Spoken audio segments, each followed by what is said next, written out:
So yeah, whenever you're ready. All right, so we'll go ahead and open the meeting at 6:35, April 19th.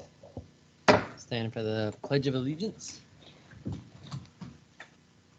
I pledge allegiance to the flag of the United States of America and to the republic for which it stands, one nation, under God, indivisible, with liberty and justice for all. All right, and Angela just popped out. We can do a roll call when she gets back. She's trying to contact Commissioner Wolfius. I can go ahead and do the roll call. Okay. Commissioner Journey? Commissioner Melcher?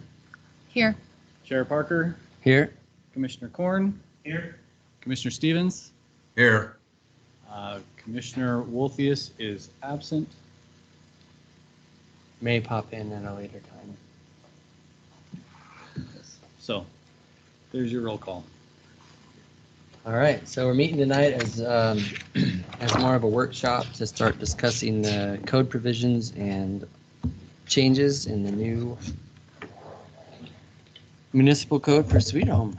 So, Blair, you want to give us a summary or a cliff notes? Of the whole thing? Yeah, So just wrap it up for us. all right, so there's a schedule inside the front cover that this is really just a very bare bones schedule and will likely be tossed aside pretty quickly, but essentially tonight I just planned on being able to cover Article 1 and then move on from there.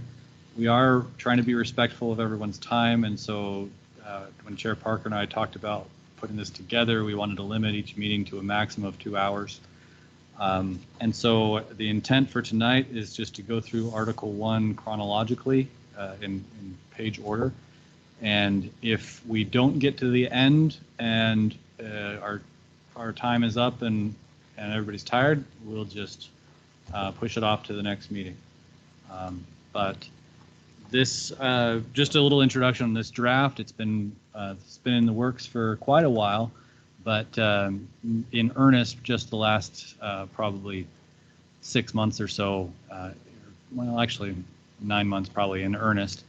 And the intent behind this, the primary intent behind this is that our current code is really unwieldy and difficult to use, and the way it's organized does not make a ton of sense. There are some issues also with the content where it doesn't provide, there are some areas that seem to be contradictory and other areas where there's just not enough detail and it gives too much discretion to staff and makes it difficult to use. We don't really want too much discretion. We want it spelled out quite clearly in the code what we have the power to do and what we don't. And so the more we have to make some sort of interpretation, the harder it is to use, and the more likely we are to run into some problem with an applicant where they're claiming it should be interpreted one way and we're saying another. We don't want to get into that. So the consultants who worked on our code, mainly what they did was put together this new organized format, and they made an effort to put our existing code into this new format, this new organization, but then there are also some changes. So it's important basically to, as we go through it, there will no doubt be questions that'll be, well, that's the way we already had it, will be the answer. But there will be some issues also that have been slightly changed to make it more modern and bring it closer, more in alignment with state law and other communities. So that's kind of my intro, but this is still at the draft stage, so everything's on the table. So if you see something you don't like or you see something you want to just bring up, don't be a stranger, definitely bring it up, and we can hash it out and see what we want to do with it. And you know, the ultimate goal is at the end of this process, you'll have a draft that you will recommend to the council that it be passed. And so there will be tons of edits, I'm sure, in the meantime. So there's not really any, I wouldn't say that anything is too nitpicky because we're going to be making changes anyway. So you might as well get your change in, and then it'll be voted all together at the end of this process. So tab 2 has the beginning of Article 1. And Chair Parker, I don't know if you want, how you want to handle the actual running the meeting, but we could go through paragraph by paragraph if you want, and if there aren't any comments, we'll just pass by it quickly. Yeah, we could go. Or if there are other ideas, we can entertain them. We can go through maybe each small section and then revisit it with any kind of questions that somebody may have. I know some sections are going to be bigger than others. Yeah. Like 3 is much bigger than 2. And Mm-hmm. so maybe just kind of start skimming through it, and if anybody has any questions. Yeah. Yeah, just at least the title of it and its basic. So I'll just go through each of the different chapters, and I'll stop at the end of the chapter if you guys don't have any comments. Okay, 17.02 purpose and scope. 17.02010 title. This document shall be known as the Sweet Home Development Code. Further, the regulations contained herein, this title may be referred to as the Development Code or Code. Any issues? Okay. 17.02.020 purpose. This development code is enacted to A, implement the goals and policies of the City of Sweet Home Comprehensive Land Use Plan, B, promote the public health, safety, prosperity, and general welfare of the community, and C, provide methods of administering and enforcing the provisions of this development code. All good. 17.02.030 conformance required. The use of all land as well as construction, reconstruction, enlargement, structural alteration, movement, use, or occupation of any structure within the City of Sweet Home shall conform to the requirements of this code. Should we put something in there if there's pre-existing, how this code, that pre-existing should be able to remain in compliance? Mm-hmm. So we do Like have a, grandfathered like in, a- you mean? we do have a pre-existing non-conforming. Is there? I'll have to look and see Okay. where it's at, but we do have a pre-existing Great. non-conforming So chapter. that's later. Mhm. Perfect. But I'll make a note to. Okay.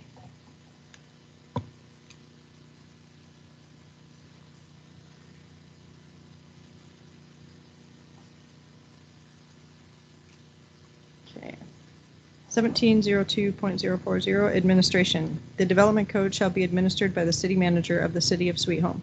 Unless otherwise specified prohibited by charter, the city manager is granted the authority to delegate his or her duties under this code. Mm. 17.02050 violations. A, enforcement. It shall be the duty of the city manager or other designated agents of the city to enforce this code. All officials, employees, and contract employees of the City of Sweet Home who have the authority to issue permits shall comply with the provisions of this code and shall not issue or approve any permit, certificate, or license for any use, building, or purpose which violates or fails to comply with the conditions or standards imposed by this code. Any permit, certificate, or license issued in conflict with the provisions of this code, intentionally or otherwise, shall be void. I can take a turn. Okay. B, penalty. Violation of this title constitutes a violation and may be prosecuted under the provisions of the Sweet Home Municipal Code, Chapter 9.36, as now enacted or hereafter amended. Each day's violation is a separate offense. C, inspection and right of entry. Whenever there is reasonable cause to suspect a violation of this development code, or when necessary to investigate an application or revocation of an approval under procedures prescribed in this development code, officials responsible for enforcement or administration of this development code may enter onto a site or structure for the purpose of investigation, provided it shall be done in a reasonable manner. No premises shall be entered without first attempting to obtain the consent of the owner or occupant.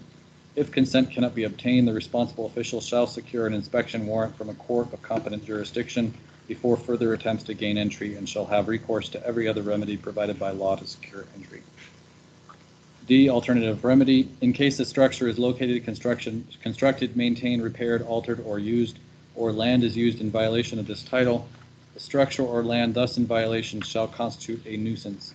The city may, as an alternative to other remedies that are legally available for enforcing this title, institute injunction, mandamus, abatement, or other appropriate proceedings to prevent, enjoin, abate, or remove the unlawful location, construction, maintenance, repair, alteration, or use. For abatement, the city may follow the procedure set out in Sweet Home Municipal Code Article 2 of Chapter 8.04, as now enacted or hereafter amended, except no hearing need be held before abatement occurs if a hearing before the Planning Commission or City Council has already been held on the issue in dispute, and the body has made a final decision thereon. The city can recover its expenses as set forth in the abatement procedure. E, permits or approval, including renewals and extensions, shall not be issued for development on property in which uncorrected code violations exist, except to the extent the permits or approvals are needed to correct the violation. So can I add just one note in here? So you'll see the chapters that are underlined. That just means to go back and make sure that they match up, because if we make any changes, some of the yeah. chapter numbers are going to change. And so that's just to go back and make sure that we, even though chapter 8's not changing, Yeah. we just, if we move some of this around, then we may have to move some of those Right. around. So just So wanted the to clarify. underline is in reference to existing. Yes. Any questions on any of that? Okay. 17.02.060, interpretation. Authority, the provisions of this development code shall be interpreted as minimum requirements. When this development code imposes a greater restriction than is required by other provisions of law or by other regulations, resolutions, easements, covenants, or agreements between parties, the provisions of this development code shall control. When a certain provision of the development code conflicts with another provision of this development code or is unclear, the correct interpretation of the code shall be determined by the city manager. The manager may request that city legal counsel, the community and economic development director, the planning commission, or the city council resolve the conflict or uncertainty. B, process. The city shall keep a record of all such interpretations made by the city, including the reasoning behind the interpretation.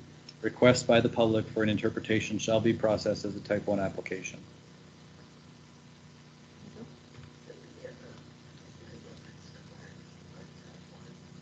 Yes, as we go through the code, you'll see that it divides all applications into Type 1, Type 2, 3, and 4, depending on what they are. Type 1 are administrative Minimal impact. that staff can do. So they wouldn't have to go to the planning.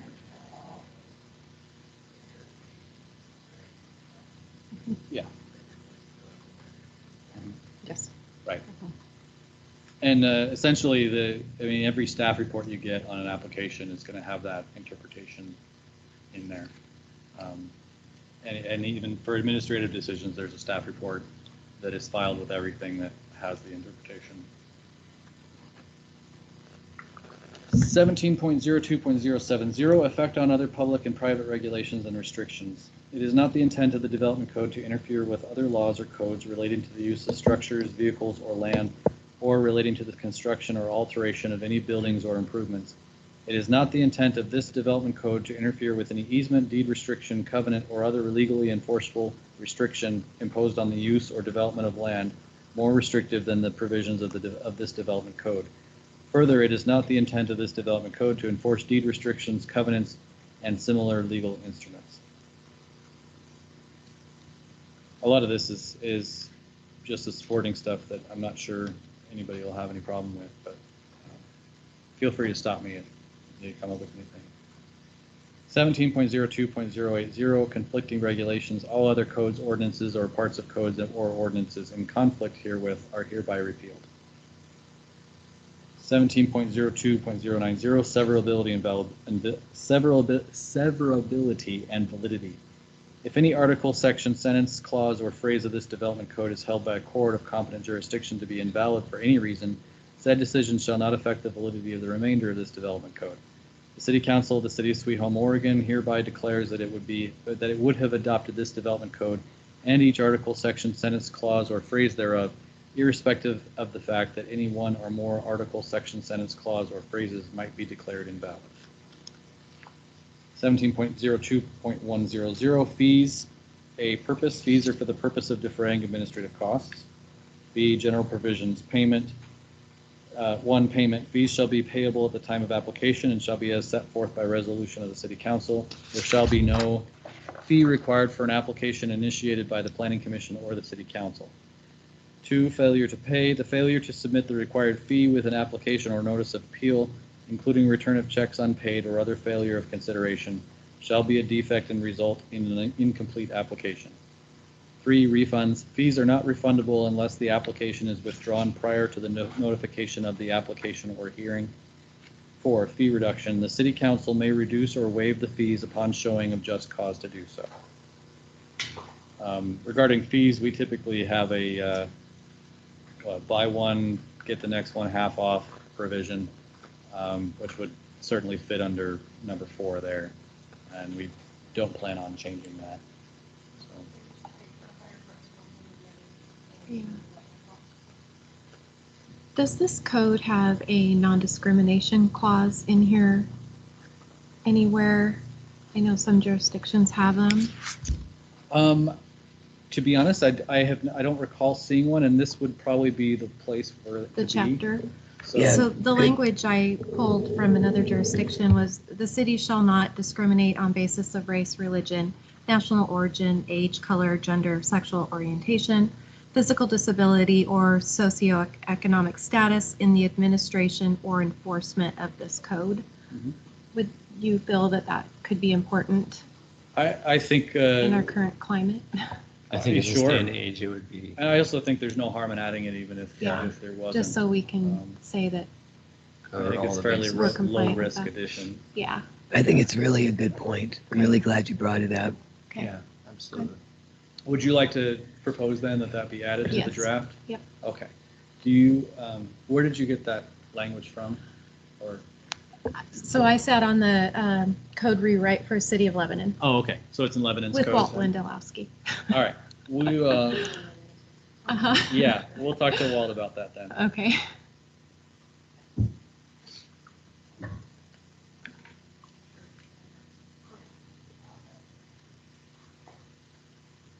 Okay. That brings us to the definitions. Just tab 3.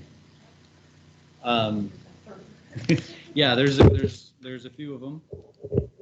So, I don't think we have any indication of which ones are new and which ones are existing, right? So, one thing I will say about the definitions, in our current code, they're in 2 different locations. So we have to flip back and forth, and it's kind of different. So one of the things that we requested when they redid this is to put them all in one location. So we only have one document to have to look at instead of flipping back and forth between different sections. So that is one change that was made. There are some different definitions in here. To pick them all out so we can read through them all, it's up to you guys, or we can, if you want to go through each definition. One thing that might help with this, if you notice paragraph C there, they have a bunch of terms that are all in parentheses. Yeah. Natural resource overlay zone, flood hazard area overlay zone. Those are all places where in our current code, those definitions were specifically for that section. For example, with the flood hazard area overlay, we recently, last year, we adopted an update to that flood hazard portion. And so any definition that has things in parentheses afterward, it's those specific provisions. And those are just taken wholesale out of our existing code. And so if you are happy with the way those are, we can just skip any definition that has things in parentheses. Is one way if you would like to shorten this up, or we can go over all of them. It's up to Well, you. and isn't that language from the feds for the most part? It depends on so- which one. On the flood hazard one, yes. Yes, it's all, right. I would suggest not touching those ones. Right. But the sign ordinance, the wireless telecommunications facilities thing, those were all done by the Planning Commission. I know with the sign ordinance, from what I've heard, that was considerable time was taken Yeah. and care was taken to put that in. So That was a while back, though. right. So I guess it's, what are your thoughts? Would you like to go over each definition? Or? I personally, I'm fine with it, but I'm just curious as to why NR isn't NRO to be consistent with the others as far as the overlay in it. That's a good question. And then as far as maybe rethinking the initials for the wireless telecommunications facility to another 3 letters. WTF? That So- would remove a lot of fun that staff has. Yeah, when there we could be discuss some those fun applications. times for reading in stuff. Oh, But- believe me. I don't know at what order you could rearrange them or change some terminology for a different letter Well, orientation. you know, Maybe do a this would C. be, if you want to change that to a different terminology, Yeah, and so this maybe would be the time. Maybe I add mean, a we C after the T and before the F. or just WCF, wireless communication facility, instead of telecommunication. Yeah, but it's telecommunications. But is not it that's what it is in the rest of it? That's where. Yeah. Hey Henry. TCF. Yeah, you could do TCF. And I can tell you while we're thinking about that, the NR, that's currently what it is natural Okay. resource. That's why the O is not there. But we can change it so it's consistent. We can put a note in there to make it consistent. That's just my OCD talking. So Yeah, that's certainly an option. I mean, any of these things, if you want to change the terms, we certainly can. Yeah. It's just a question of what do we change them to. right. So, sure. I mean, yeah, WTCF, I mean, because telecommunications. Yeah, like Jamie was saying, we add the C in there. Yeah, let's, My apologies to everybody that got past me. You coordinated your mask and your shirt. Oh I'm my assuming goodness, I'm you sure did. colorblind, so they look the same. you did a good job there. Would you like us to then find some alternatives there for I terminology? I think adding the letter into the abbreviations for the wireless would, I don't know. Let's, That may not be a thing in 5 years, but it is currently, and who knows I how think long the it'll fact, stick I think around. it's here to stay. Yeah, As especially long with- as social media is around, it's here to Yeah, stay. and text abbreviations and things like that. We'll look into That's some funny. alternatives. Yeah. Okay. But as for the definitions in general, would you like to go over each one? What are your, They're pre-existing, that's Yeah. all, that's correct, right? So you're proposing to skip the ones that have the abbreviations after because we've already done those. I'm suggesting that's that's an option if you don't want to go through every I'm single all one. for that. Yeah. Okay. So we're not gonna go back through these each specifically, since they're existing. So just the intro part here, it says it has a bunch of stuff on grammatical interpretation. Okay. Words used in the masculine include the feminine, the masculine. Words used in the present tense include the future, the singular number includes the plural, and the word shall is mandatory and not discretionary. Where terms or words are not defined, they shall have their ordinary accepted meanings within the context of their use. B, headings. If there is any conflict or inconsistency between the heading of an article, section, or paragraph of this development code and the context thereof, the said heading shall not be deemed to affect the scope, meaning, or intent of such context. C, general and specific terms. The definitions in this code include those that are applicable to the entire development code and those that are applied to specific sections. For example, recreational vehicle refers to recreational vehicles located within the city. Recreational vehicle, parentheses, FHO, refers to recreational vehicles located within the flood hazard area overlay zone. Terms used in specific sections are identified as follows, and then it gives those abbreviations. So we can, as we just discussed, we will skip over reading through the definitions of those that have the parentheses after them. But as you're doing your own review, feel free to bring those up if you see anything that we should be concerned about.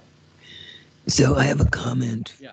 related to A, interpretation, words used in masculine, da-da-da-da. If you go back to page 1-2, under administration, the last sentence in that little paragraph says the city manager is granted the authority to delegate his or her duties. We've already just said in the definition that So- if we use masculine, it includes feminine, da-da-da-da-da. Yeah, that's. I guess my understanding is that the interpretation. Follows after, Yeah, not before. Okay. I guess it's one thing, I don't think there's anything wrong with being more specific than you need to be. It's when you're less specific that they need to have that clause in there for I was us. just looking for consistency, but this is Mhm. fine. I guess in our day and age of correctness being necessary, I would hesitate to change it to one or the other. At least that's my thought, but. Well, if you're going to be really correct, then you have to give the option of they, them, you know, Yeah, da-da-da. that's So true. It's a question of how how far progressive do you you want to want to be. go, right? Yeah. Yeah, that's something I don't I want to know. put my foot in. Yeah. I mean, I think it's like and stay more sweet home. Yeah, no, I can. Hey, it's everywhere. It's not them and us. It's all of us together. Mhm. Yeah. Okay. So definitions then. The following words or and phrases, when used in this development code, shall have the meanings ascribed to them in this chapter, except in those instances where the context clearly indicates a different meaning. Abandoned sign is in there under the sign ordinance. Abut or abutting. Adjacent, contiguous, or adjoining, exclusive of street right-of-way with a common boundary line, except where two or more lots adjoin only a corner or corners, they shall not be considered as abutting unless the common property line between the two parcels measures at least 8 feet in a single direction.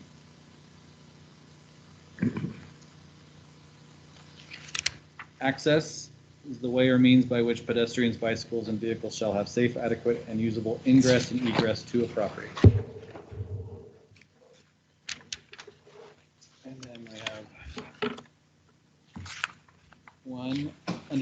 one alternate, property access by means other than the proposed approach or access connection. It may include an existing public right-of-way, another location on the subject street or highway, an easement across adjoining property, a different street, a service road, a local road, or an alley. It may be in the form of a single or joint approach.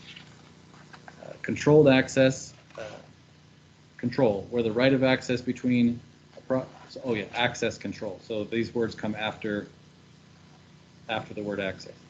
Where the right of access between a property abutting the highway and the highway has been acquired by a roadway authority or eliminated by law pursuant to access or approach spacing standards. Access easement, an access conveyed for the purpose, that's a typo, for the purpose of providing vehicle, bicycle, and or pedestrian access from a public street to a lot or parcel across intervening property under separate ownership from the parcel being provided access. Cross-access easement is an easement providing vehicular access between two or more separate sites so that the driver need not enter the public street system between sites. If you go to page 1-15, there's also a definition of easement there that's more abbreviated, So and I'm not sure how. that easement would be focusing on just the general definition of easement, whereas this this is is talking related about an to access access. easement. Okay, So it's a more specific version. right. And I'd love it if more sites in our commercial areas had more access, cross access easements, because it promote more shared parking and better flow. Mhm. And just, so when I was putting all this together, there were some typos and stuff in here, but I did not correct them because this was not originated for me. So it's just one Yeah, of those it'll things, if come you up. see stuff, mark it up, and then Yeah. we'll put it in the final. So Yeah. I'm just letting you all. That's one of the benefits of going through this. We get more eyes on it and hopefully find all the typos, because they're incredibly easy to slip in there. It's hard. Access point, 4, access point, a connection providing for the movement of vehicles between a lot or parcel and a public roadway. 5, reasonable access is access that does not require excessive out-of-direction travel or pose a safety hazard. 6, spacing or intersection spacing. The minimum required distance from an intersection of a public or private street to the nearest driveway or other access connection measured from the closest edge of the pavement of the intersecting street to the closest edge of the pavement of the connection along the traveled way.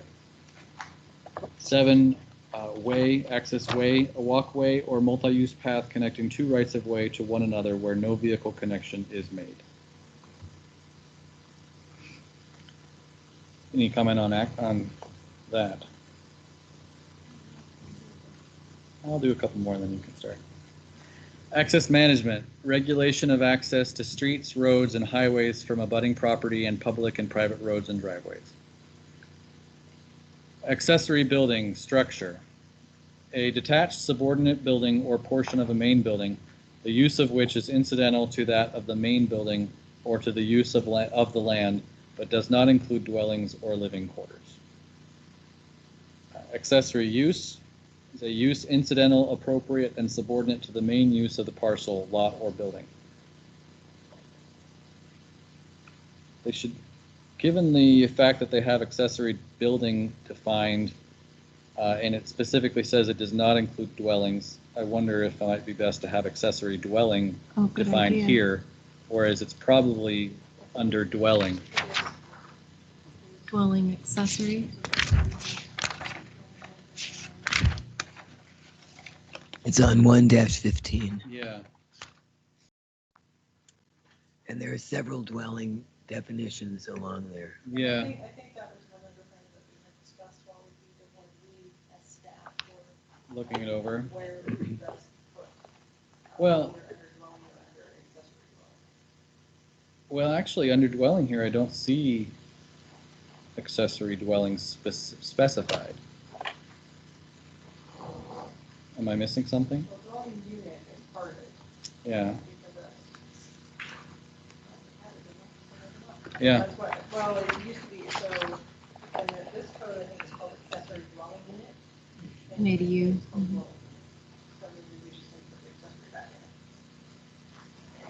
in. And would we put it under the dwelling portion or under the accessory? In the A's or the D's? It seems to me that just as someone who's using the code and to provide, a lot of times when people are looking to put in an accessory structure and they see that there are different rules for an accessory dwelling as opposed to an accessory other building, they're usually looking in the same place. And so I think it would be good to have, since there's a separate definition for accessory building or accessory structure, I think having accessory dwelling right after it would Yeah.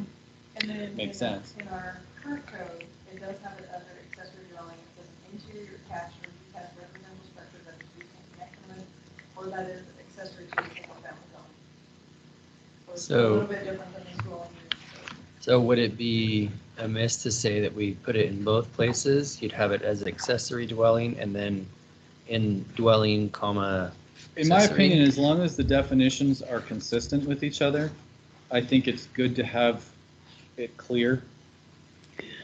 Because it's amazing how many arguments you'll have with somebody just because they're looking at a different page than you are. Yeah.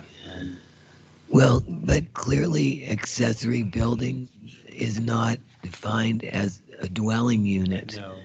And so So if we You add a could- definition, you could put a note in parentheses, C dwelling, da-da-da. well, that's true. We could have it just 1-15. directing them somewhere else. Yeah, So that's one thing that we do have to go through a lot, is people, an accessory building is like a shop or a shed. Right, Dwelling, right. kitchen and a bathroom, so we- Right. It's more like a we little very tiny constantly- house or a mother-in-law kind of building. Yeah, we very often have to walk people through that. Right. Yeah. There's certain characteristics. So we could have just a provision at the end of that definition then just to direct people to the right place for the definition of accessory dwelling.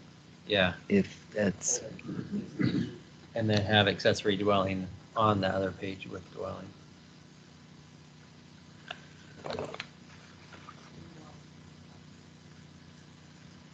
So under dwelling,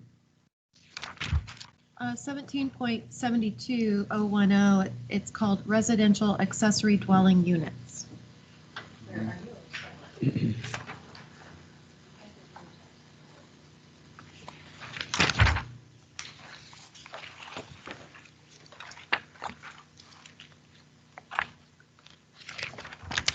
Yeah, residential accessory dwelling is there,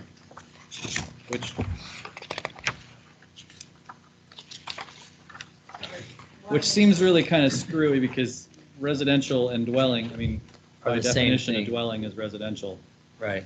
Um, You can have a commercial dwelling unit. No, there's no such thing as a commercial dwelling unit, so it seems pretty Bit of strange. redundancy.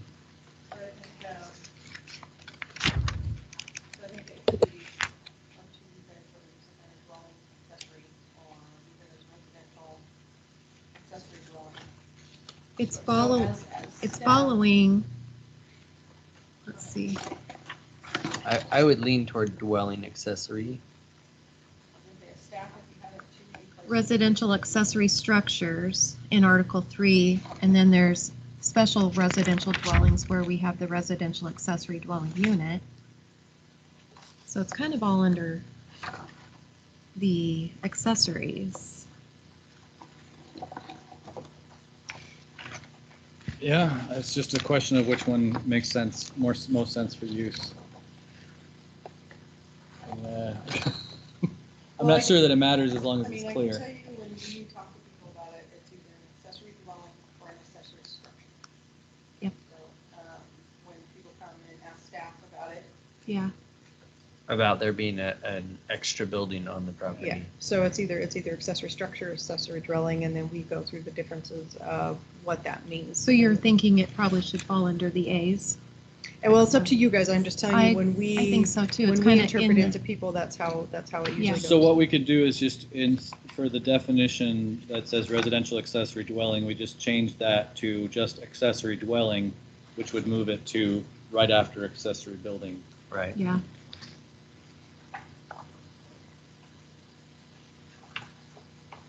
Is that satisfactory to everyone? Yeah, the movement is satisfactory. The definition of residential accessory dwelling is a little troublesome. Well, since that would then become next, let's go ahead and read that. Accessory dwelling, a secondary dwelling unit with or without kitchen and bathroom facilities on the same lot as a single-family dwelling and being of substantially the same exterior design as a single-family unit, whether attached or detached. This definition includes a guest house. So I can say, staff, that if it's a dwelling, it has to have kitchen and bathroom Yeah. facilities. Yeah. So That's I why can- I'm saying, So I Per mean, instead of building code, it has. Instead of the Right. without. Now, that's probably the existing definition in our current code, right? No. Or is that something that? No, well, the current accessory dwelling, interior attached or detached residential structure that is used in connection with or that is accessory to a single-family dwelling. That doesn't have anything about a kitchen. No, but I Right. can tell you we can't put without because a dwelling has to have a kitchen and Right, bathroom, according to right. the building code. So it Right. can't be a dwelling. So it'd have to be a secondary dwelling unit with a kitchen and bathroom Correct. facilities. Or we just revert to that definition. Revert to the original. To the definition current. in our current code. Is that a good enough definition? You want me to read it again? so the definition you just read is also in line with the building code. Is what Yes, you're I mean, saying. it just, what it is, this one right here just says without a kitchen or bath. This Yeah. one doesn't have anything specific in it, so. Read it this- again, would you? An interior attached or detached residential structure that is used in connection with or that is accessory to a single-family dwelling. Yeah. It doesn't get any more specific than, it doesn't put all this, Yeah, with the same exterior design. I'm not thinking. I don't, because the same exterior design, I mean, that's more CCNRs for something than it is. Because a lot of times, I think, secondary structures don't match the house. right, and I think this is probably getting at those communities that want to have, in some places accessory dwellings are more controversial than others. And there's a lot of effort made to make them as fit in with the Cohesive. neighborhood as much Yeah. as possible. And so it could be that the same exterior design is a nod to those, to try to make people feel better about ADUs in their neighborhood where they don't think they should be. I'm not sure that our community is No. anxious enough about things to require that.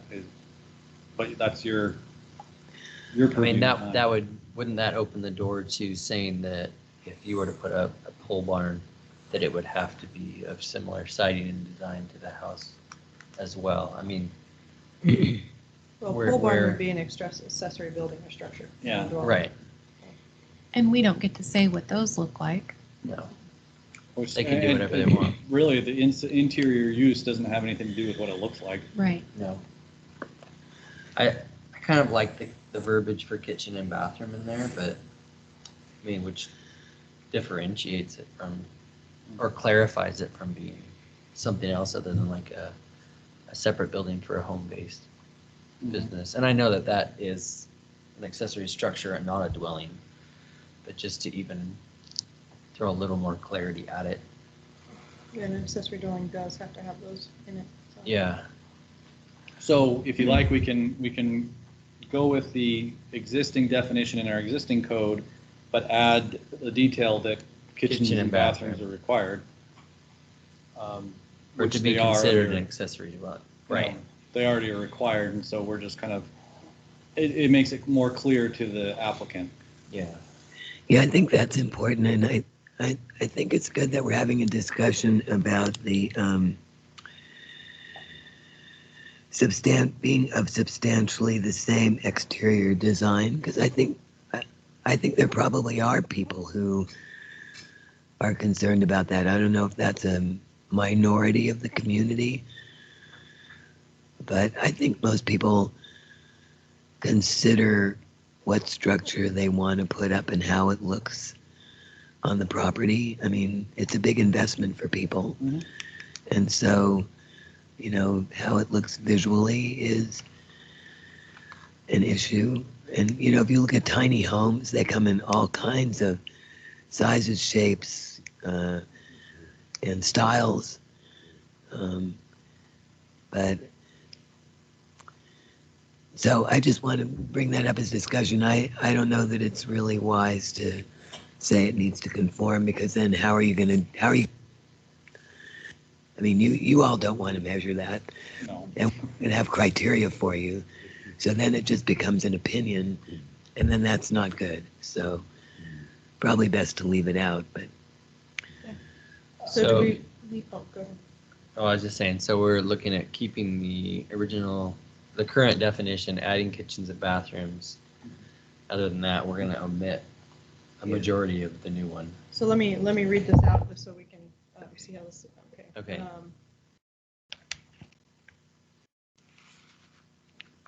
Try to do this together here. So an interior attached or detached residential structure that is used in connection with or that is accessory to a single-family dwelling with kitchen and bathroom facilities on the same lot as a single-family dwelling. Oh, that says that twice, so I'll take that. so is it a single comma, detached comma? Is that how you're reading it? Yes. Okay.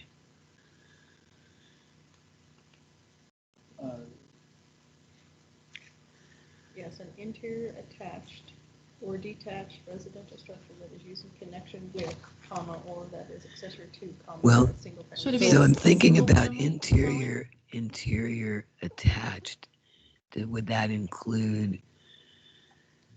So if you So- add onto your house a mother-in-law suite or Right. something like that. Is that considered It would still be interior? considered an accessory dwelling. If it has a Right. separate kitchen and bath.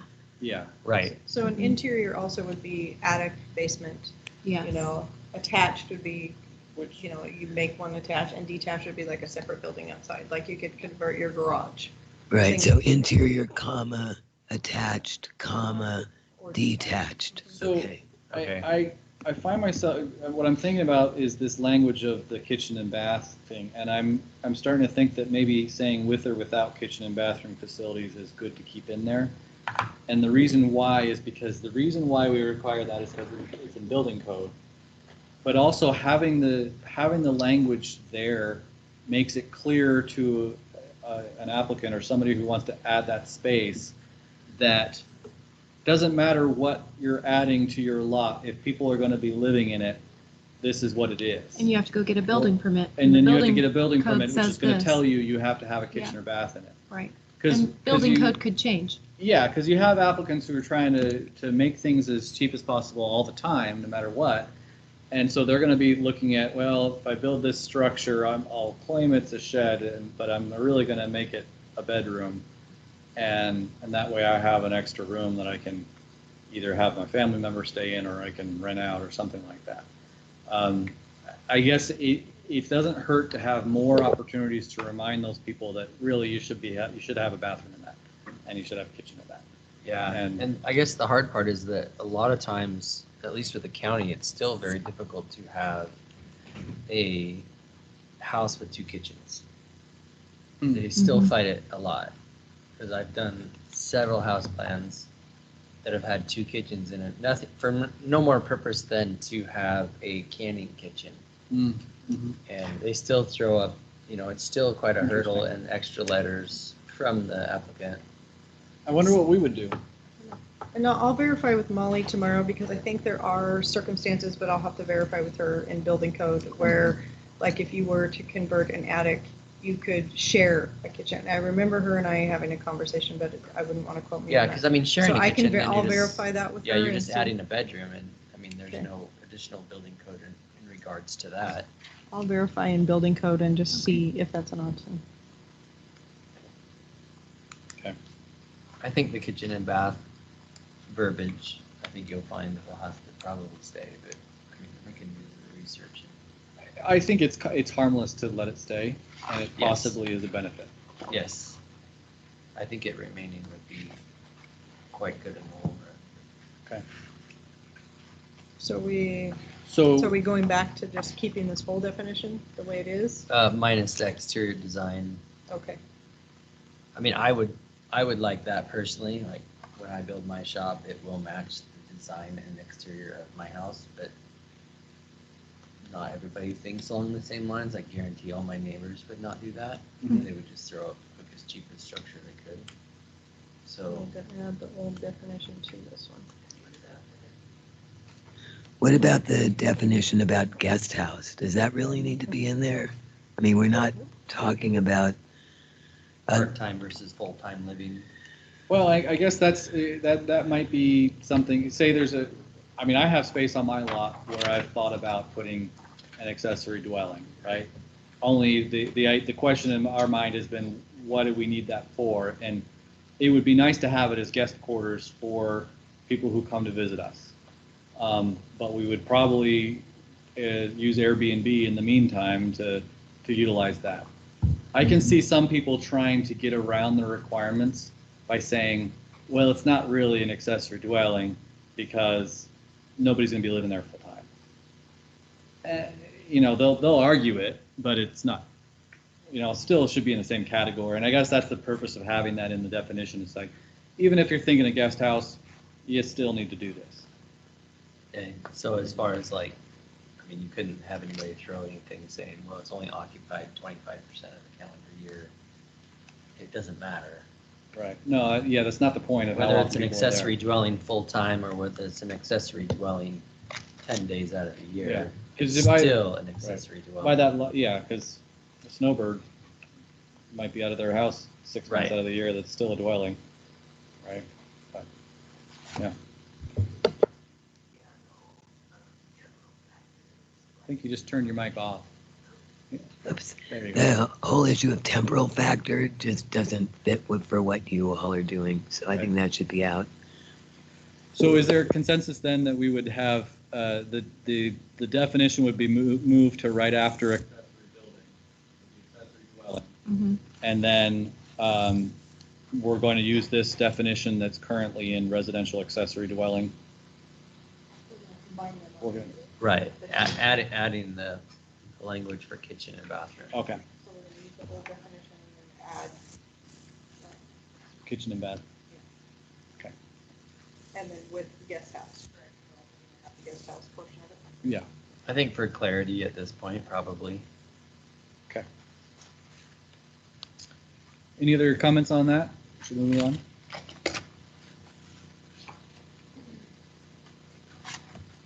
The next one is accessory use, a use incidental, appropriate, and subordinate to the main use of the parcel, lot, or building.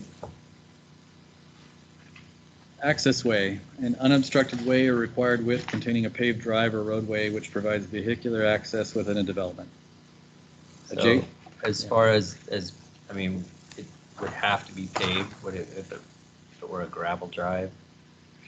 Would it be considered the same? A gravel drive to roadway, paved driveway, roadway. Yeah, I mean, A lot of gravel driveways in this town. So, yeah, that's a good point. I mean, to say that it would have to be specifically paved, somebody would just not pave it. I guess I'd have to see the context of how it's being used. I think it's new. I don't know, that's Joe.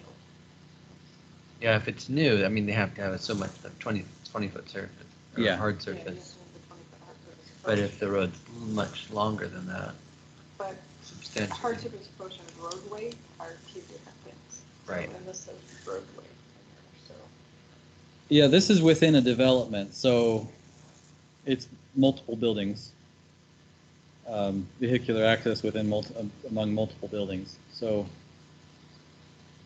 I mean, just up till recently, O&M voluntarily paved their parking lot, but there were multiple buildings that used that area, and it was always gravel. mhm. And so we can continue with we can make allowances for gravel, or we can specify no, we want everything paved. Well, it'd be nice, it's just really expensive right now. And it's probably not going to get cheaper. No. So, Yeah.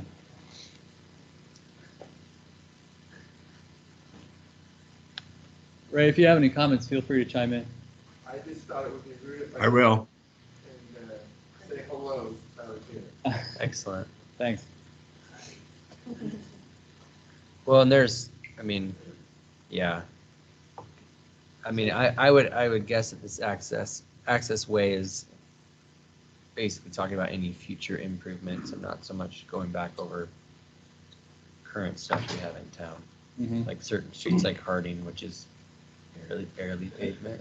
Do we need to say public and private? Or just keep it general, any access way? Well, I think when you look at the paved part, and we do still have that pre-existing non-conforming Yeah. conditions that we Those need to clauses. allow. Okay. So I think, yeah, I mean, the way, and again, this is you guys, but the way that I would look at it would be anything new, New applications. it's, Well, it does say development, so it defines this access way as in a development. Which, by the So- nature of it, would have to be paved according Right. to permits and things. Right.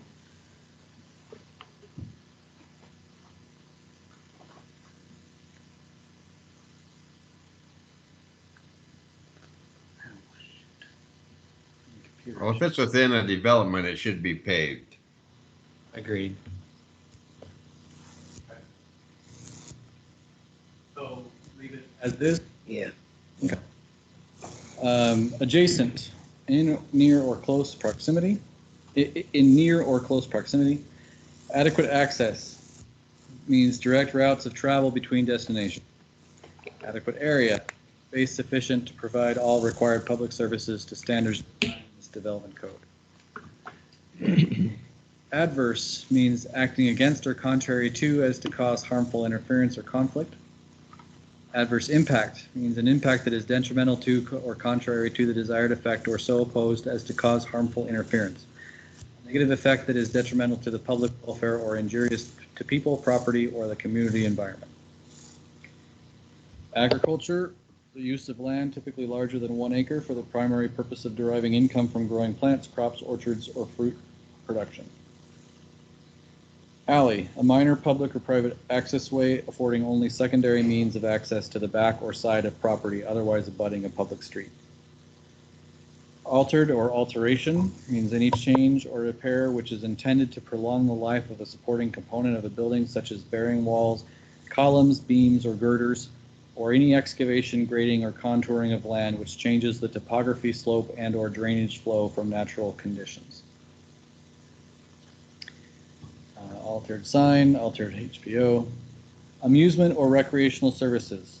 Establishments engaged in providing entertainment for a fee and including but not limited to such activities as dance halls, studios, theatrical productions, bands, orchestras, and other musical entertainment, commercial facilities such as arenas, rings, rinks, and racetracks, public golf courses, coin-operated devices, amusement parks, sports and health clubs, swimming pools, positions. Apartment is a dwelling unit in a multiple family building. Applicant is the owner of record or contract purchaser. That's interesting because there's plenty of times when we have engineers or others who are called the applicant. I was going to say, in my applications, I have applicant and owner. Yeah. So either Mhm. we need to change the applications to match or not applications, because a lot of times my applicant is not the owner. Yeah, On behalf of the owner. Yeah, exactly. right. Or something in there adding in, as a representative or a legal representative. Or designee, or, Yeah, I think adding legal representative or designee So the owner, of record, contract purchaser. Or legal representative. Or legal representative or designee.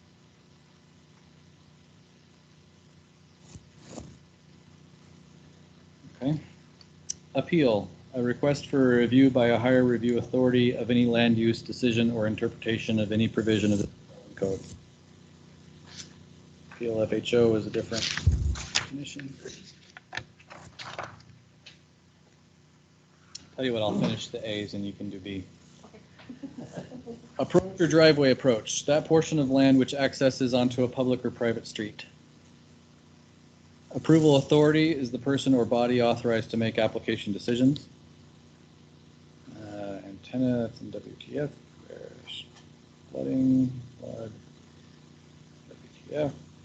Automobile wrecking yard. A building or lot used for dismantling or disassembling of motor vehicles or trailers, or the storage, sale, or dumping of dismantled, obsolete, wrecked vehicles or their parts. Awning, a permanent roof structure which may be freestanding or partially attached to a building for the purpose of providing shelter. okay. Bank full stage, the elevation at which water overflows the natural banks of a stream. I think that's FHO. Basement, a portion of a building which has less than 1/2 or more of its height measured from finished floor to finished ceiling below the average elevation of the adjoining grade. FHO. Bed and breakfast facility, a building or premises used for the provision of lodging and meals, usually breakfast. Bicycle facilities, improvements that provide for the needs of bicyclists, including bikeways and bicycle parking. Bikeway, the general term for the 4 basic types of bikeways. Number 1, bike lanes, a hard surface or paved facility, either separated physically from a road or separated by paint stripes, and which is designated specifically for use by bicyclists. 2, cycle track, a hard surface or paved facility separated physically from a road or street and which is designated specifically for two-way use by bicyclists. Number 3, shoulder bikeways are where bicyclists travel within the roadway's paved shoulder. Typically, shoulder bikeways are for 4 to 6 feet wide. Shared roadways are roadways where bicyclists and motor vehicles share the travel lane. And multi-use paths are separated from vehicular traffic. They are two-way pathways about 10 feet wide and used by pedestrians, bicycles, and joggers. Okay, this is 4 basic and we have 5. I saw that too. Yeah. Was I- Typo. Did I just read 5? Okay. Bioengineering, a method of erosion control and landscape restoration using live plants such as willows. Block, a tract of land bound on 4 sides by streets or bounded by streets and other such features as city limits or physical barriers such as bodies of waters or canyons. Excuse me. Boarding and or rooming house, a building where lodging with or without meals is provided for compensation. This term shall not include nursing homes or group care homes. So I have a comment. So if you compare boarding and a rooming house with bed and breakfast are typically for compensation. It's a business. So it's not clear why we're calling bed and breakfast facility instead of business, Yeah. or including that compensation is also a factor. in its definition. So I guess Yeah. the main difference I see between the two of those would be the duration of stay, right? Right. And so maybe that should be the factor, the difference in the definition, that a rooming house is intended to have people stay there longer than, and for. Yeah, like a term. Yeah, or a bed and breakfast is mainly for vacation and entertainment purposes. I'm not Do we sure. have a definition for like a VVRO or Airbnb An existing one? No. or? No, that it definitely needs to be figured out and added in though, Yeah, those are especially things. now. Because it is Yeah. an income producing potential. Right. And would it need a home occupation license to do it? Yeah, it's one of those areas where we're not up to date Yeah. to deal with. Would we add in bed and breakfast to, i.e., with compensation, i.e., VRBO or something like that with it? I know at some point companies like that will pop up and others will disappear. Yeah. Maybe research some language? That probably, Yeah. well, and also we need to look throughout the rest of the code to see the context of where it makes a Okay. difference. Because, for instance, I think a bed and breakfast is a conditional use in the R1 zone, or is it? I don't recall, but I know the bed and breakfasts can be in lots of different places, whereas a boarding or a rooming house is going to be more in your high density residential or in your commercial zones. And then nursing homes and care group homes are going to be in commercial zones as well. Well, not necessarily. Those, in our current code, those kinds of facilities are conditional use no matter what Yeah. zone, they'd be a conditional use, and there are some that are allowed in residential. So current code actually calls it a bed and breakfast establishment. There's boarding or rooming house and then bed and breakfast establishment, and they are conditional uses. So Yeah. the only difference is facility versus establishment. On bed and breakfast, but Yeah. Establishment does sound more like a business Yeah. than facility. Facility is more of a nursing home care group Yeah. kind of word. yeah. you want to change that then to establishment? Yes. Do we have any areas in Sweet Home that permit boarding? Just the No. lumber yard. Pardon? Just the lumber yard. Thanks. That it permits boarding houses, you mean? So first of all, when it comes to Airbnb and VRBO, things like that, I don't think we really have any control at all, or we haven't gotten into that.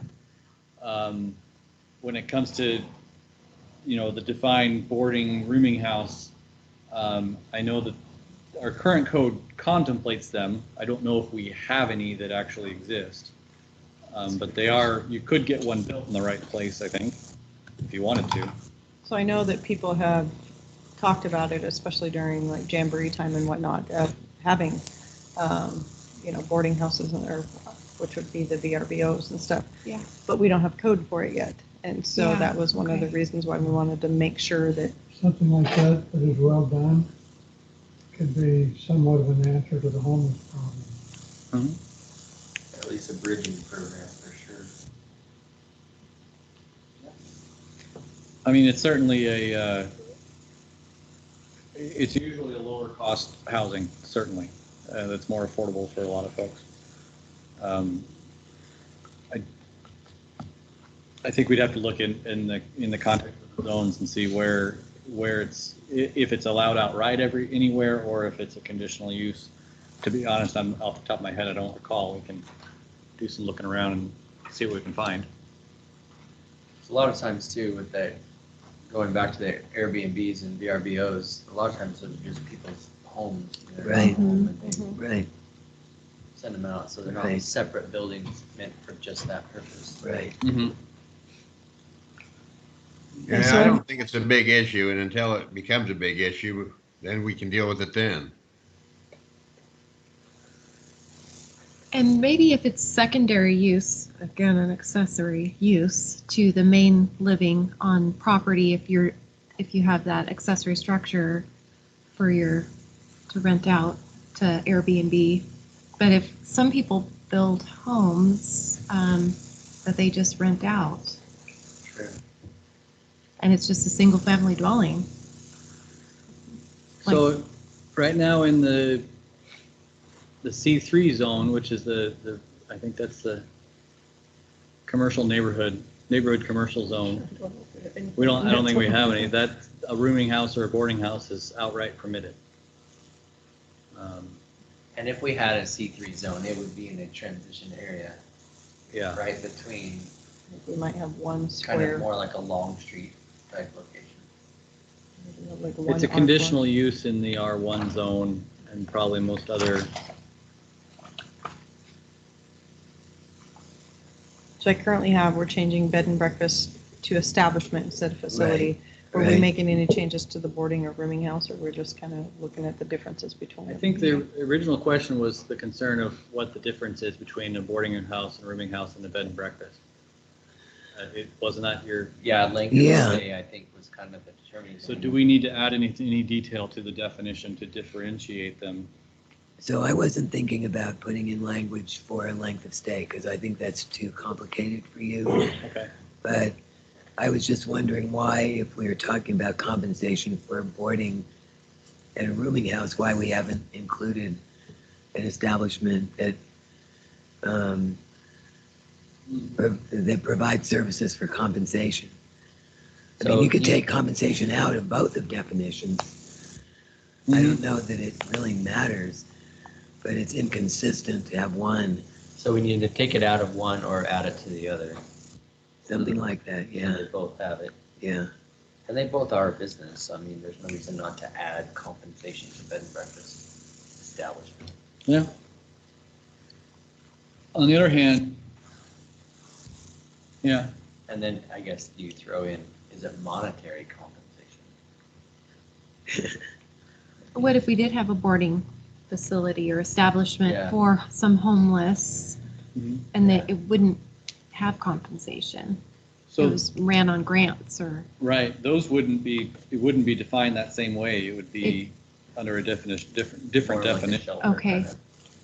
And in our current code, there's ways that's outlined. It's more of it's a conditional use and okay, they would have to apply for it. So, and we would probably keep that the Okay. same. So, Okay. So we're going to see about adding something about compensation to the bed and breakfast definition.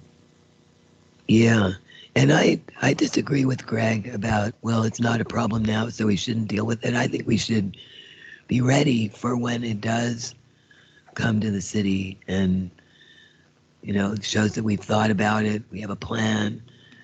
And Well, then people who are interested in doing that know where their ideas would fit in. yeah. For example, the city of Hood River, when Airbnb first got going, it had drastic impacts on their housing, on the cost of housing in Hood River, and people who lived there or people who were working there got priced out of the market really quickly because so many properties were bought up to be Airbnb style rentals. You couldn't find a house to buy. Mm. And it was all about getting a vacation during COVID, obviously. That's different. But it really played havoc with their community and drove their housing costs to the point where nobody could afford to live there. To actually work there. yeah. So what they ultimately did was they started regulating short-term rentals and put a cap on the number of short-term rentals. That's certainly something that we could ponder and think about whether it's necessary here. At this time, sure, it doesn't seem to be necessary because that doesn't seem to be what's driving housing costs. But in the future, if things go the way we want them to in town, if Sweet Home develops the way a lot of people would like Sweet Home to develop, sure, that's going to become an issue. Yeah, as far as parks, as far as the potential city property, Mm-hmm. future lake developments. Mm-hmm. Things like that. Yeah, and also the county doing all the development to upgrade county parks to be ADA accessible, et cetera. That's going to bring more people and be more attractive as well. And they have a short-term 5-year plan and then a longer 20-year plan. So that's definitely coming. So that's something that's not in this draft of how to handle that. And so I'm not sure how you would, if that's something you want to pursue, it may be something that we would want to handle separate from the code revision, and that it would be handled as an amendment on its own, is what I would suggest. I think that's a good idea. I really wouldn't want this to be just dropped. With Right. a public hearing and public input. So if that's something that you would like us to look into, it wouldn't be a high priority project for Right. for staff at this Right. time with Right. our workload, but we would have that as something that we will research and bring some options to you to So, consider. so we'll look at other communities like Hood River, they're using their examples, see what kind of verbiage they've used. Right.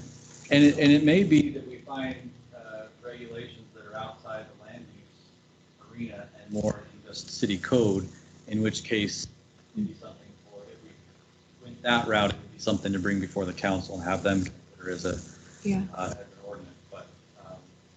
But it may be that land use was the avenue that other communities used to address. Well, and we've always said that what we really want to do is have a vision for the future for Sweet Home, and this is kind of one area where we could do that. And whether or not we have the ultimate decision, at least we would bring it forward to the appropriate body. Okay. Yeah, and my hope is that what we're doing through this is gonna last a good 10 years Yeah. to where the next groups of people don't have to worry about rehashing a lot of this. So Well- the more we can do now. The better. Yeah. I completely agree, but also we need to make sure we're ready for this document to be a living document Right. and be Yeah, to amended be ready to be as needed. changed. We want to make sure that our structure, our underlying structure is in the right shape, that it's easy to do that kind of thing. All right. Right. Buffers or buffering, distance, landscaping, walls, berms, or other measures used to physically separate one land use from another. Building, any structure enclosed with walls, excluding canvas or fabric, including windows and doors, having a roof and permanent foundation conforming to the design and construction requirements of the Oregon Residential Structural Specialty Code, built and maintained for the support, shelter, or enclosure of persons, animals, chattels, or property of any kind. Trailers with or without wheels shall not be considered as buildings, except that manufactured homes cited in accordance with the standards in this development code shall be considered a building. Joe, building administrator or inspector, a designated person with the duties and authority to enforce all building codes and the provisions of this development code. Building coverage, the maximum percent of a lot that may be covered with all buildings on the lot and based on the ground floor area. Building envelope, the land area outside of all required setbacks, which is available for construction of a primary structure on a particular property. Building height, the vertical distance from the average ground level measured 5 feet from the foundation of the building to the highest point of the coping of a flat roof. Deck line of a, sorry, let me start over here. Of a building to the highest point of the coping of the flat roof, deck line of a mansard roof, or to the middle height between the eaves and the ridge of a pitch or hip roof. If a building is divided into units or segments by means of masonry walls or firewalls and parapets, each unit shall be calculated separately relative to the building height. Okay, time out. So That still doesn't tell me, I can't read from reading that, visualize what the building height is on a regular building from the ground to the highest point. yeah, the average- It depends on the type of roof under this definition. And I don't know that we should. Well, average, so the reason why the average is in there, so say you have a house on a hill and you have the 2 level. So when I have to go do my calculations, when I do my site plans, so the average you take, the upper level is just one level, and then it drops down to 2 levels when you get to the downward side. I have to take the heights from the ground level at the top to the top of the roof, and then the bottom to the top of the roof, and then average them to get the average. So that's where they get the average ground level, because sometimes you have that 2 level, like up on, what am I trying to think? Lakeview, or Lake Point, like up at. The middle height between the eaves and the ridge. Mhm. So I don't know that I've ever seen that other than here. Usually it's just to the highest point of the ridge, not including a chimney or other architectural features, but Yeah, I've never. because you could. Has Jeff got his mic off? Yes, Yeah, I do. Now Sorry. he's got it on. So I was just saying that a lot of this with the average height between the eave and the ridge of the roof leaves a lot of room for interpretation. And from a design standpoint, I could do a pretty tall building if I'm just working with averages between eaves and ridges instead of an ultimate ridge height, typically of 35 feet in residential. We also have a requirement of, a 312 roof pitch A minimum, Minimum. right, minimum. but not a maximum. True. And I could, really mess with roof lines on a house. I mean, the trust company wouldn't like it, but it could be done to well exceed an average of over 40 feet high. So is there a way to lose the average and just have, I mean, I understand on a sloping lot where it's different, where you've got, an uphill height and a downhill height. I'm afraid if you take out average, though, that would make that harder to do, because. But even between the eaves and ridge, I mean, averaging the height at the highest point at the ridge Maybe, yeah. is one thing. If one side with the slope of the land is going to push you to 45 feet, just because it's a steep lot, and the other side's Now 18 granted, feet.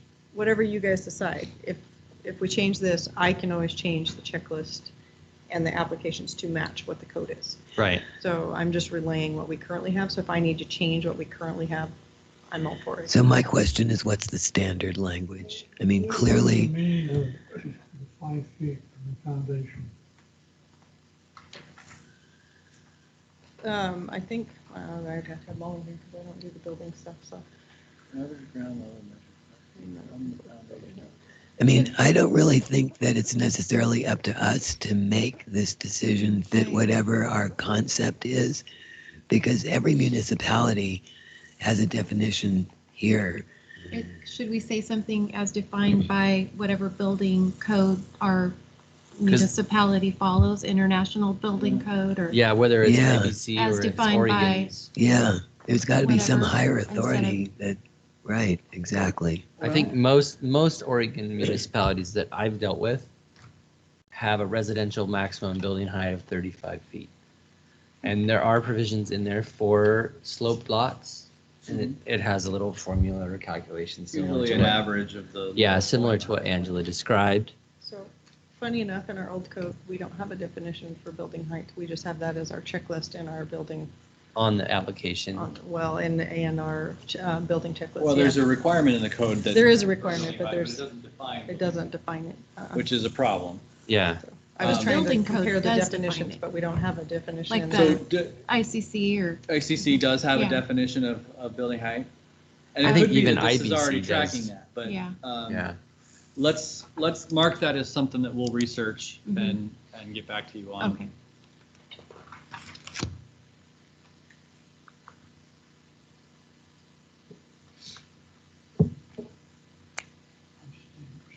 Strange, we start measuring.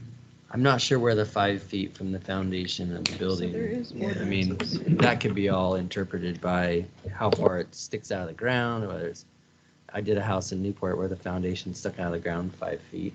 I've done them where they stick out 2 feet, and go down 12. But it's a difficult one. I'm not sure on the average of 5 feet. So do we either. want to kind of table that one and think about that one and come Yeah. back to it? Yeah, and maybe see what you can Is that- find. Measured 5 feet from the foundation as in averaging 5 the feet ground. out? I think it might be the 5 feet because you're gonna have some required slope Yeah. away from the building anyway. Right. I think that's probably why it chooses that 5 feet, is that somebody's standing 5 So- feet away from the. So it needs to be foundation. measured 5 feet out from the base or from the foundation wall or some other added verbiage specifying that it's, 5 feet offset from the foundation.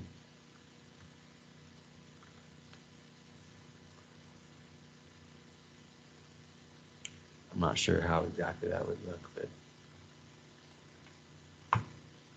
Horizontal or vertical, I guess is the question. yeah. Like Commissioner Corn was saying, probably horizontal Yeah. out from the building. We'll investigate that and bring some information back to you next time.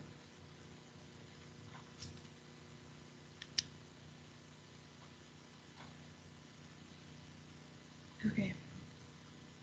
Okay, so I'll put that one as kind of, we'll circle back. Okay. Building line, a line that is adjacent to the front side of a main building parallel to the front lot line. Now, this is one I want to make sure everybody understands because this is one that I have to explain to people a lot. So you have your front lot line, let's say your lot is kind of in a triangle shape. So your front lot line may be 30 feet, but your building line is back here where you put your building. Like right now, we have an 80-foot fronted building line.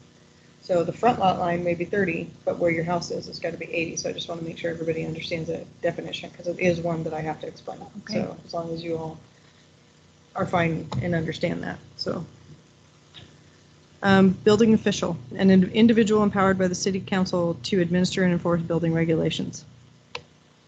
Building primary, a building within which is conducted the principal use permitted on the lot as provided in this title. Capacity, maximum holding or serviceability as used for transportation, utilities, parks, and other public facilities. See also definition of occupancy in applicable building codes. Carpool, 2 or more persons commuting in a single vehicle. Carport, a stationary structure consisting of a roof with its supports anchored and not more than one wall or storage cabinet, substituting a wall for a wall and used for covering a vehicle parking space. Cemetery, land used or intended to be used for the burial of dead and dedicated for cemetery purposes, including a columbarium, crematorium, mausoleum, or mortuary when operated in conjunction with and within the boundary of such cemetery. Change of use, change in the primary type of use on a site as defined and administered by the building official. City, the City of Sweet Home, Oregon. City Council or Council, the legally elected City Council of the City of Sweet Home, Oregon. City Manager, the City Manager employed by the City Council of the City of Sweet Home, Oregon. So I have a comment there. You really can't use a title to define the definition, which is the same as a title. So I was thinking of looking at the city manager's position description to get some language like, just for example, an individual employed by the city council to administer whatever else it says that the city manager does. The problem is it's not the individual that it's defining, it's the position. Yeah, so go to the position description and see what's involved in it's because it's kind of a tautology. You say the city manager is the city manager. Well, it's Well. basically clarifying that throughout this code, when it says city manager, it means the one that's employed by the city council of the City of Sweet Home, Oregon, which is only Well, one person. Right. I mean, that makes sense, but we're talking about definitions. So. We could change city manager within the definition to say qualified individual employed by the city council. Yeah. Just so that the name isn't. Okay, Yeah. so the individual employed by the city council of the City of Sweet Home, Oregon as the city manager, or fill the perform the individual duties. that's been chosen to fill that position for the Right. city. Right. So add the position.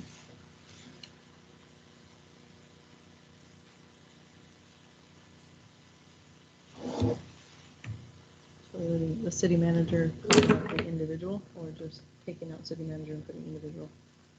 Individual person chosen.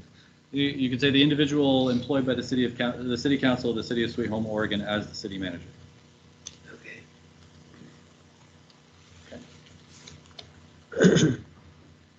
You can take over. Okay. Clearance is a sign ordinance. Clear vision area, triangular area on a lot at the intersection of two streets or a street and a railroad. Two sides are lines measured from the corner intersection of the right-of-way lines for a specific distance. The third side of the triangle is a line across the corner of the lot joining the ends of the other two sides. Where the lines at the intersections have rounded corners, the right-of-way lines will be extended in a straight line to a point of intersection. Okay. Clinic, a facility for examination and treatment of human ailments by a group of physicians, dentists, or other licensed practitioners on an outpatient basis and not involving overnight housing of patients. I have a rewrite for that. This is really antiquated language. Is it? Okay. Extremely. So a facility delivering ambulatory patient-centered care by da-da-da-da-da-da-da. So a facility delivering what? Ambulatory patient-centered care by physicians, dentists, da-da-da.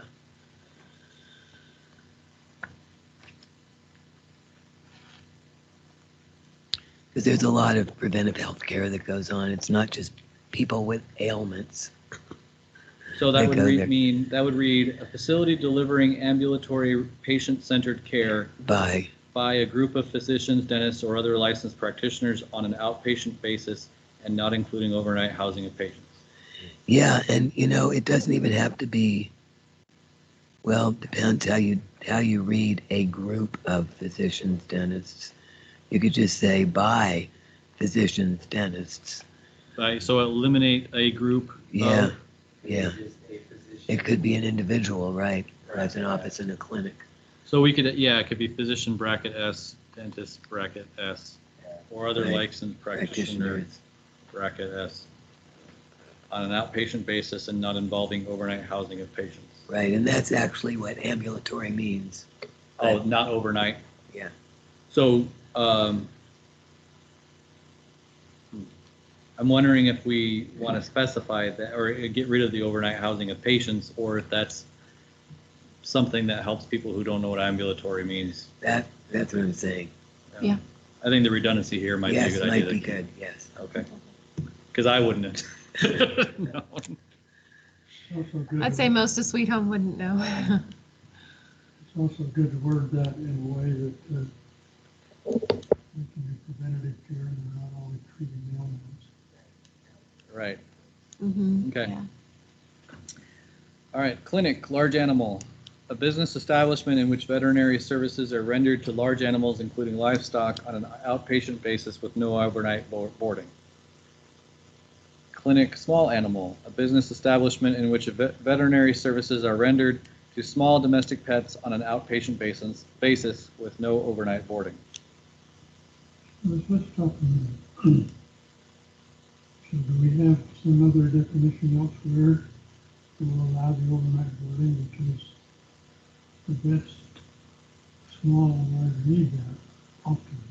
So I do know, from what I understand, there are other rules on kennels, and so you could have a facility that combines a veterinary clinic and a kennel Okay. at the same site. But I think they're treated differently under the code because of the impact of animals being on site overnight. So But we've had some we- we've had some procedures done with our animals at Faithful Friends Veterinary Clinic Mhm. in Lebanon, and they're overnight. Yeah, So it's still some classified as a clinic. some and I don't animals think have to in the spend title, overnight, I think right? boarding is different than like overnight observation. Right. Observation and Mm. recovery from surgery. Yeah. That's probably Boarding true. would be defined as you're housing them, Right, kind of like the Field of Yeah. Dreams dog kennel. right? Page 120, it says kennel. Any premises for four or more dogs, cats, or other small animal or any combination thereof are kept commercially or permitted to remain for compensation, propagation, training, or sale, except not including a clinic for small or large animals. So just in the clinic definition, So I think what it's assuming is the boarding issue, that boarding, if a boarding purpose of versus. taking your animal to that clinic is pet not to care. have it boarded there, but to have care. So what we're saying also is that if somebody, say, opens a small animal clinic, I think that's also apply for an application for boarding. No, so Only if they were operating that business. I think the clarification just has to be Separate. there for what boarding means versus, boarding would be housing a healthy animal so that the owner could go somewhere, do something. Versus a veterinary clinic keeping a dog overnight for recovery purposes or observation isn't Yeah. boarding as it is Right. treatment. Yeah. So there just has to be clarification in what is meant by the term boarding. And I Okay. think that could happen. Well, I think maybe if you said a business establishment in which veterinary services are rendered to small domestic pets with no overnight boarding, just leaving out the outpatient basis. Yeah, if you omitted outpatient. Patient basis, then the veterinarian's going to determine what's necessary for that animal. But clearly, it's not for boarding. So do we need to change that for both large and? Yeah. I Yes. would recommend So get that. rid of on an outpatient basis. Yes. Because it Right. could be inpatient. Right, and Okay. for animals, it'd be much more applicable than it would be for humans under clinic. Okay. Okay. We'd hate to tie up the hands of a veterinarian Right. who needs Yeah. to keep an animal overnight. Right. Okay.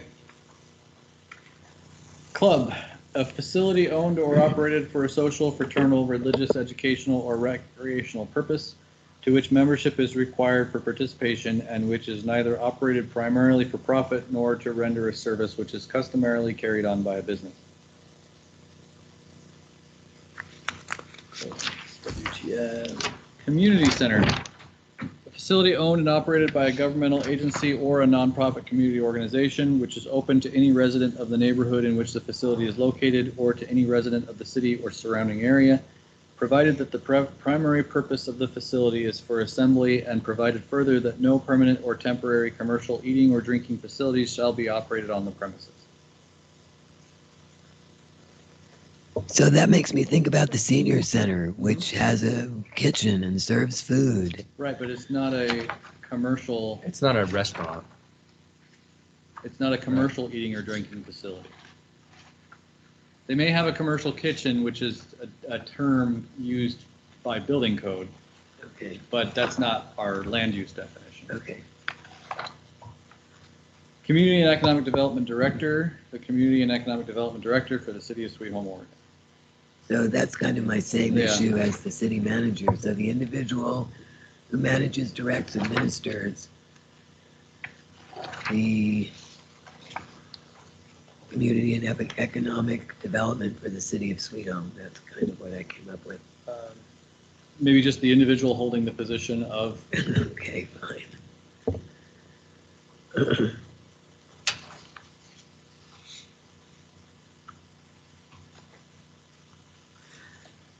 comprehensive plan is the comprehensive plan of the City of Sweet Home, Oregon. Condominium, a type of residential development utilizing zero lot lines, individual ownerships of units, and common ownership of open space and other facilities, and which are regulated in part by ORS Chapter 100. County assessor is the county assessor of Lynn County, Oregon. In a condominium, who owns the wall in between two condominiums?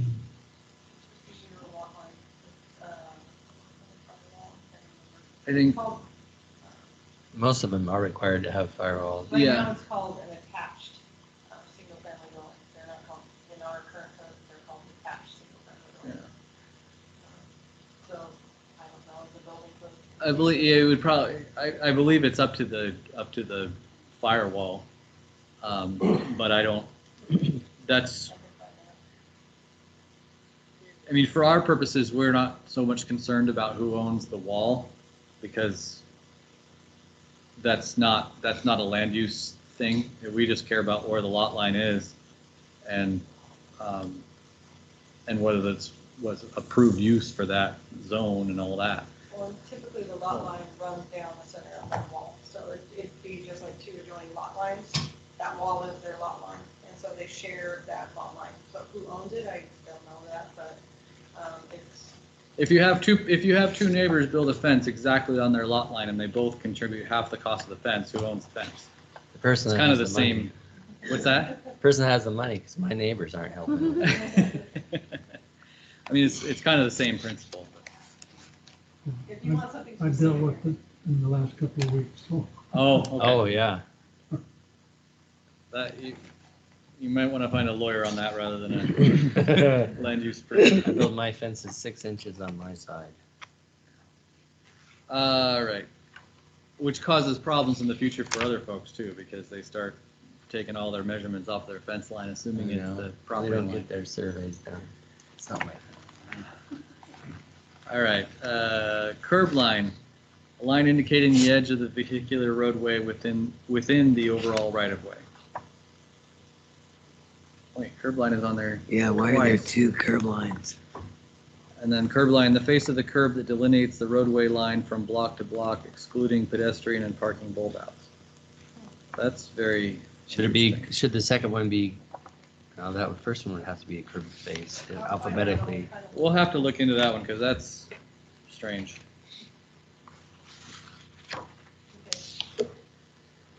Cut, any act by which earth, sand, gravel, rock, or any other similar material is excavated or removed from a site or parcel of land and includes the conditions resulting therefrom.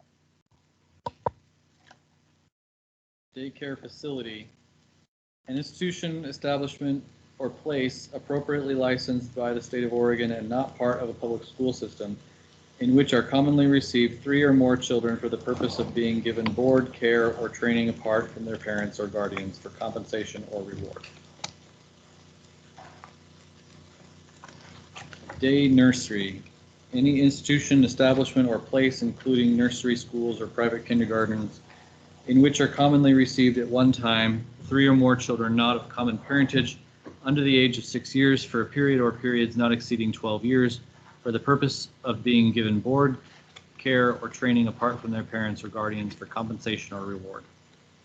So again, I just wonder if this is like state language. There's got to be some HHS kind of definition for each of these. And Yeah, just I'm thinking seeing, that's, rather than reinventing the wheel, just seeing if we're in compliance, at least enough with those. yeah.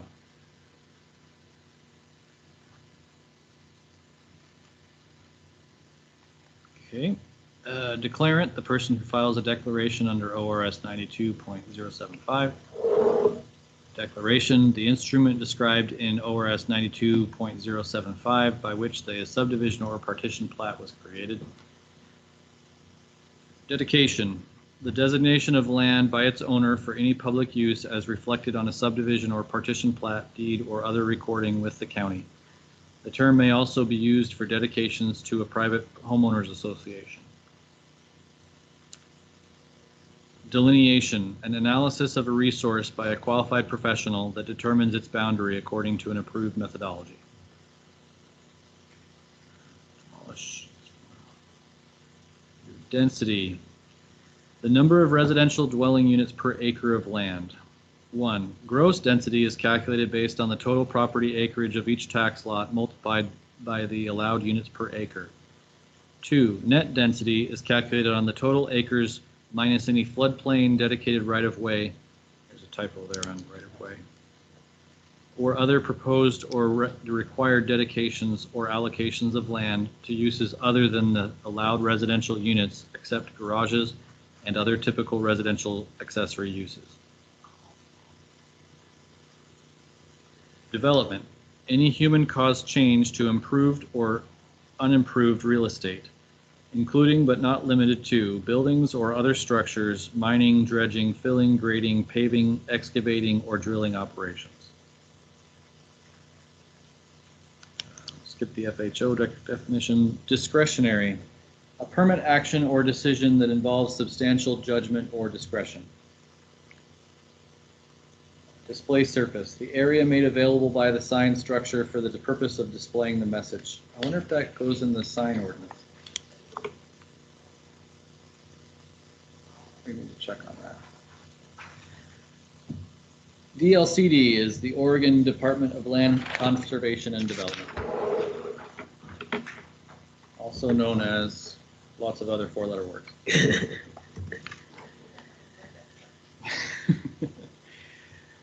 I mean that in the best possible way. Driveway, a private way used by vehicles and pedestrians to gain access from an approved public access or right-of-way onto a lot or parcel of land. Joint use. Oh, driveway joint use. When land uses on two or more parcels share one driveway. I wonder if that should be comma joint use instead of parentheses, because it confuses it with the other parentheses that we see in the definition. Well, in the code itself, it's called the person's driveway. Yeah. So if it just said driveway, comma, joint use. Dwelling, multifamily.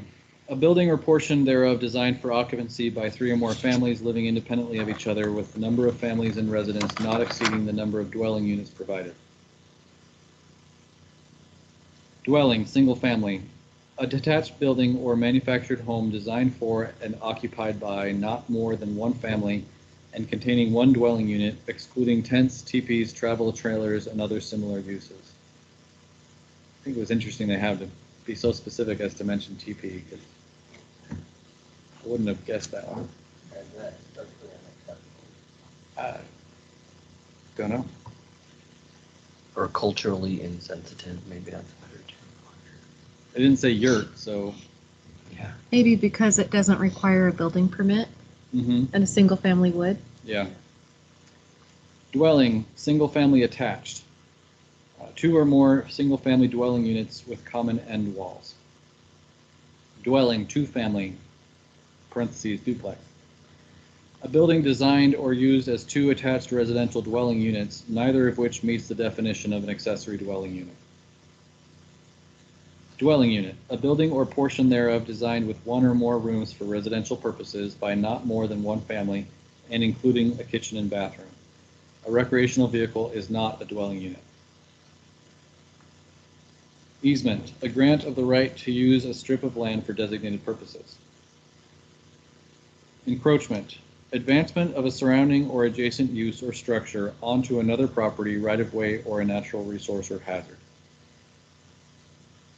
Erect, to build, construct, attach, place, suspend, or affix, including the painting of wall signs. Should wall signs be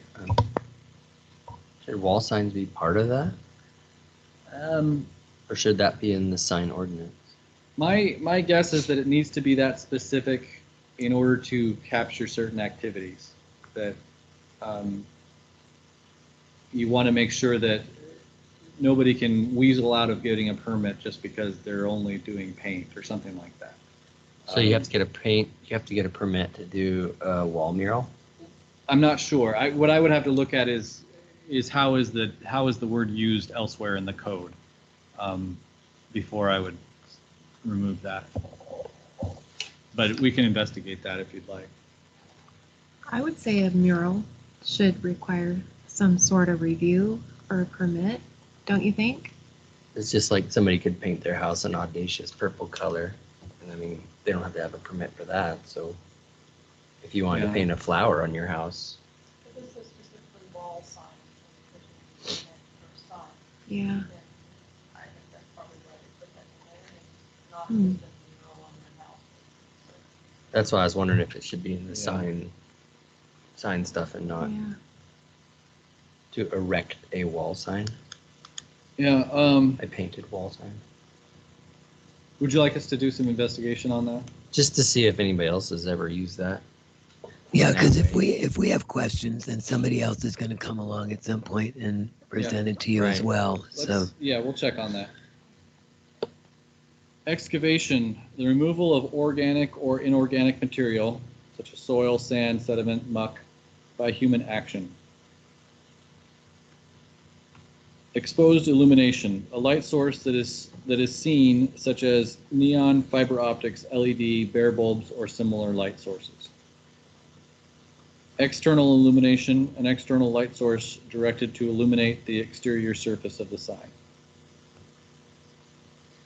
Family, an individual or two or more persons related by blood, marriage, legal adoption, or legal guardianship, living together as one housekeeping unit, using one kitchen and providing meals or lodging to not more than two additional persons, excluding servants, or a group of not more than 5 unrelated persons living together as one housekeeping unit using one kitchen. So can we eliminate the excluding servants? So I mean- that's a good question. I think the importance of the definition is for rules that would impact the number of people living in a home. Right. I guess it seems rather strange to think of anyone around here having servants living in their house. Maybe Well- excluding service and or care providers. Yeah, like care. Yeah, that's better language.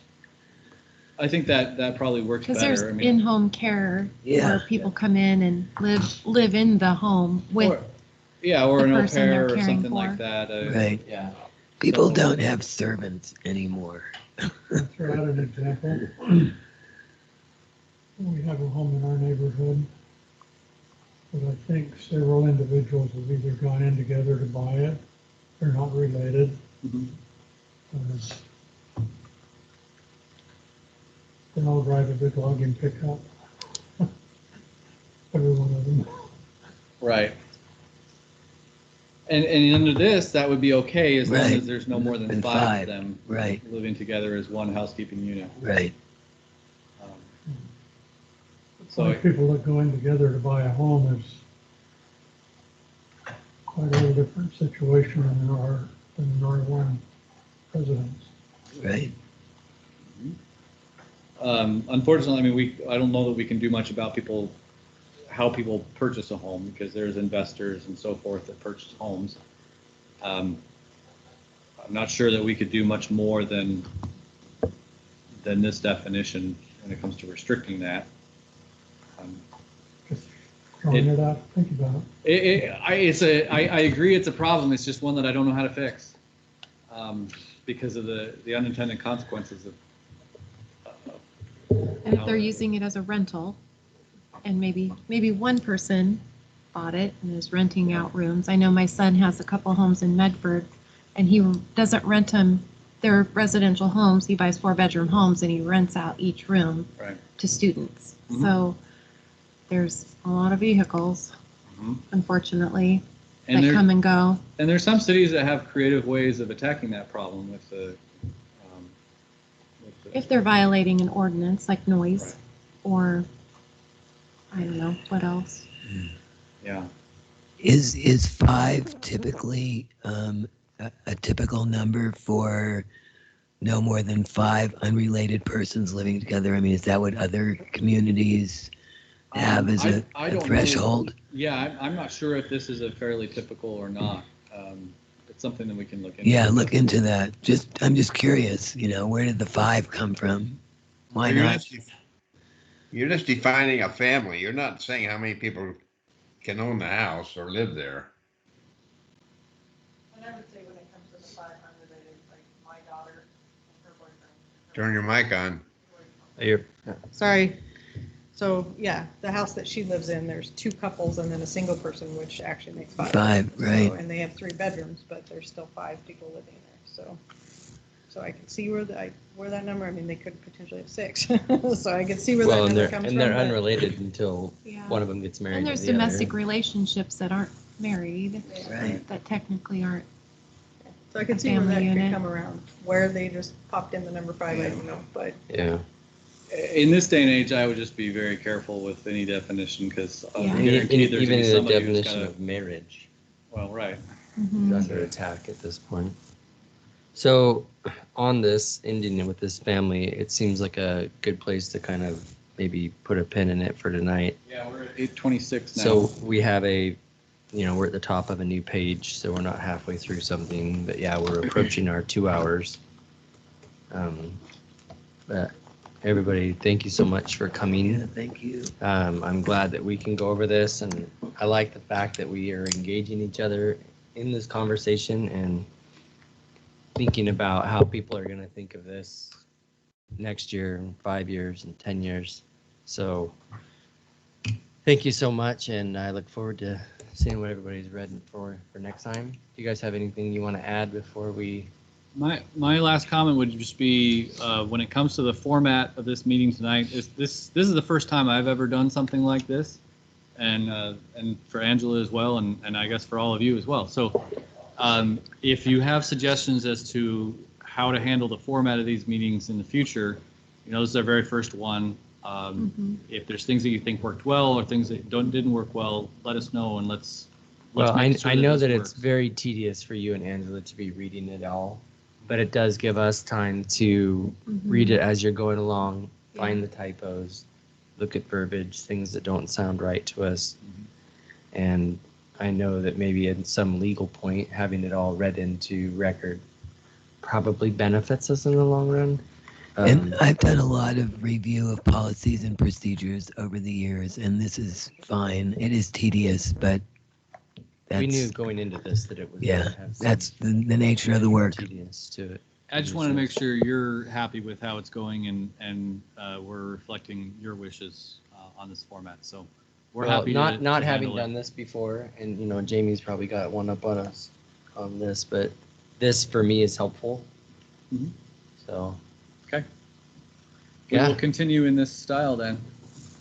All right. And The numbering on some of these chapters is off, like chapter 17.100, and then it And I knew starts. that, I left it just because. I was Yes, gonna correct it, but since it wasn't mine, I Oh, actually right. have it marked in yes, my book, perfect. So I figured when we got to that point. I would- Yeah. Yeah, that can There's a few of those chapters. that can are be off. done later. Yeah. Yeah. that could be more I marked clerical. some of that as I was printing, Yeah. and I noticed it, so, but Okay. it's, since this is a draft, I decided we'll do it all at once. The only thing I would add is that as you're doing your preparation for the next meeting, if you come across anything that you know is going to come up, that you want to have some background information, please send us an email, and we'll be yeah. prepared with some answers and information for you. Good. Okay. That goes for any meeting, so Right. like this next one that we have coming up, there's actually 6 applications on it, so review it if you have questions. It's much easier for us, it's hard to look things up on the right middle of the meeting, especially when we have that many applications going on, so feel free to, at any point, send us an email, give us a little bit of time to research and get that done so that we have answers for you when the meeting comes about. So that we can talk about this. So we're trying to keep all the land use applications to just the first meeting of the month, and then leave this meeting free for just development code. But on those first meeting of the month agendas, if there is time after applications are done, we will use whatever remaining time to dive into the development code. If those 6 applications take up the whole 2 hours, then we won't get to that. But if there is at least some time after those are done, we will plan on diving into development code. All right. So with that, we'll be back on May 3rd All right. for our next meeting. Meeting's adjourned at 8:30. Thank you very much. Perfect. Good job. Thanks, Greg. Good job, Jamie. Glad you came tonight. Good night. Good night to you. I know, it kind of